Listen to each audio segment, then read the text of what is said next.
السلام عليكم، بسم الله الرحمن الرحيم. النهارده هنعمل لكم فيديو مهم جدا للمنزل لحنفية الفلتر، فلتر المية. لو هي عطلانة عندك هنقول لك ازاي تفك الحنفية قطعة قطعة وتعرف تصلحها علشان توفر ان انت تشتري واحدة جديدة. فعندنا دي الحنفية هي بتاعت الفلتر، تمام. فكناها طبعا من الحيطة وهنفكها علشان نقدر نفككها قطعة قطعة.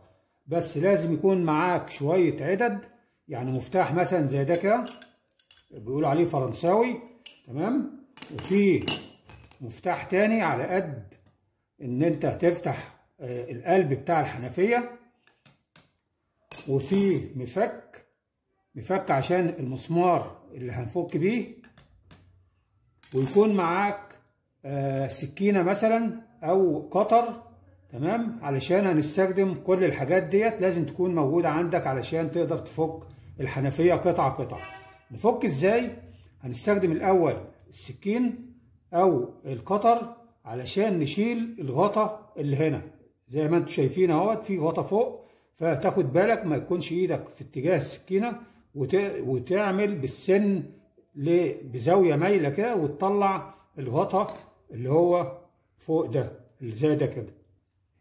خلاص، نركنه على جنب. بعد كده هتلاقي جوه، هنجيب بقى المفك، هتلاقي جوه هنا في المسمار اللي ماسك اليد بتاعت الحنفية بالحنفية. نبدأ نفك المسمار،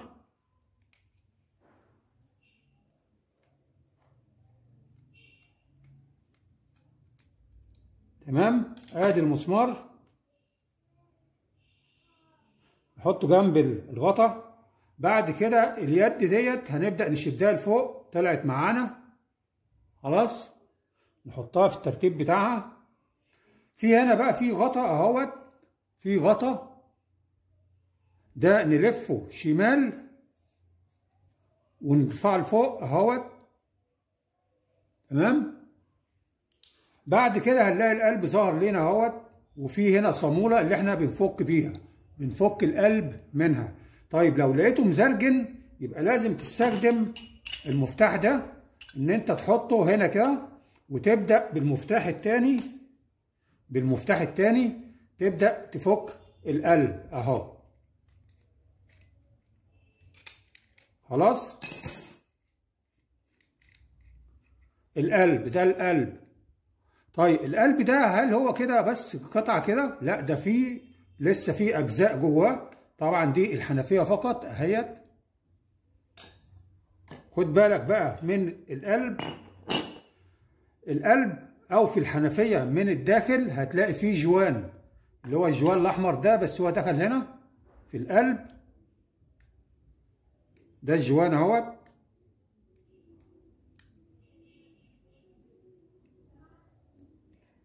نبدأ نطلعه بالراحة كده عشان ما يتقطعش.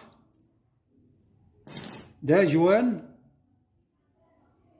خد بالك في حتة عريضة وفي جزء رفيع كده. الحتة العريضة دي في الجوان بتبقى اللي جوه من الحنفية في الداخل كده، خلاص كده. اما الجزء اللي هو المنسحب الطويل ده بيخش هنا، بيخش في القلب. طيب بعد ما حطينا الجوان اهوت، خد بالك الجوان ده بيبقى جواه حلقة بيضة من جوه، حلقة بيضة عشان تمسك الجوان. يعني انت لو فصصت الجوان كده هتلاقي فيه حلقة جوه. خلاص، ما نطلعهاش علشان هي سليمة كده. جوه هنا بقى في القلب هتاخد بالك من القلب اهوت، فيه جزء ابيض. ده لو انت شفت اهوت الكاميرا، لو احنا لفينا فتحنا او قفلنا بتلاقيه بيتحرك، يفتح ويقفل الفتحة بتاعت مرور المية اهي. طيب الجزء الابيض اللي جوه ده بيطلع برضو، يعني لو وقع منك اهو نطلعه عشان نوريهولك عشان ايه تاخد بالك منه اهو. طب ده عبارة عن ايه؟ عبارة عن جزئين، جزء اهوت وجزء اهوت. في جزء هنا زي ما يكون اتنين ملزوقين في بعض، خلاص. وفي وش ناعم، وش ناعم ووش ايه مش ناعم، والتاني برضو كذلك ده المنظر بتاعه اهوت، عامل زي الوردة، في وش ناعم ووش تاني فيه ثقبين كده. الثقبين دول بيبقوا جوه، بيخشوا جوه القلب، علشان في بروز جوه القلب، في الفتحتين دول. الفتحتين دول بيخشوا يبيتوا فيه جوه القلب. يعني ده كده الوش اللي هو الناعم بيبقى لفوق، بيبقى لفوق كده اهو.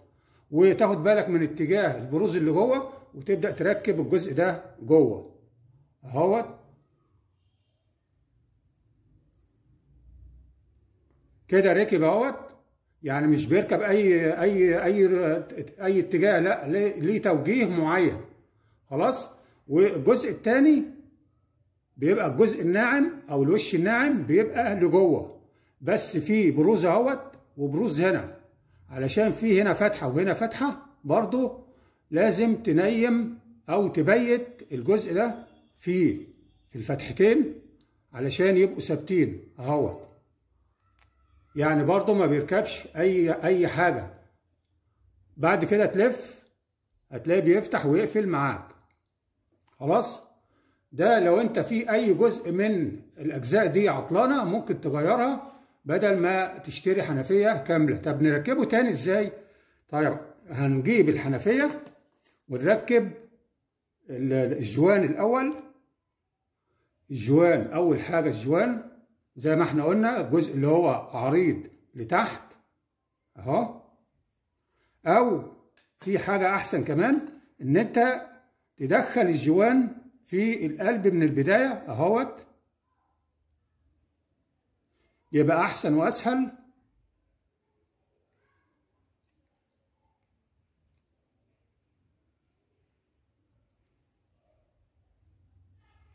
خلاص. وبعد كده ندخل القلب كله فين؟ في الحنفيه تاني. اربط.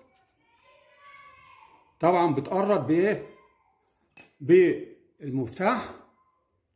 تبدا تقرب كويس. بعد كده بتجيب ايه؟ بتجيب الوش ونركبه ونلف يمين لحد ما يثبت.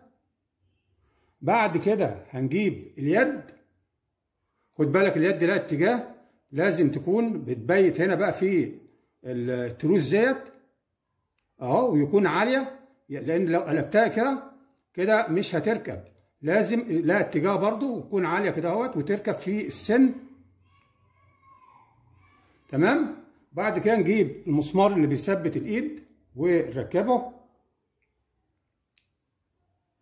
وبالمفك نبدأ نربط. تمام. وبعد كده اخر حاجه بنركب الغطا مكانه تاني كبس، نكبس عليه اهوت. يبقى احنا كده قدرنا نفك حنفيه الفلتر قطعه قطعه، ونصلح الجزء العاطل فيها بمنتهى السهوله. لو في اي سؤال سيبولي تحت في التعليقات وانا هرد عليكم. واللي يحب يتابع معانا يشترك في القناه ويضغط زر الجرس علشان يوصل له الاشعارات، علشان نعمل لكم فيديوهات ازاي تنظف الخراطيم، وازاي تركبها في الفلتر، وازاي تغير شمعات الفلتر. السلام عليكم ورحمة الله.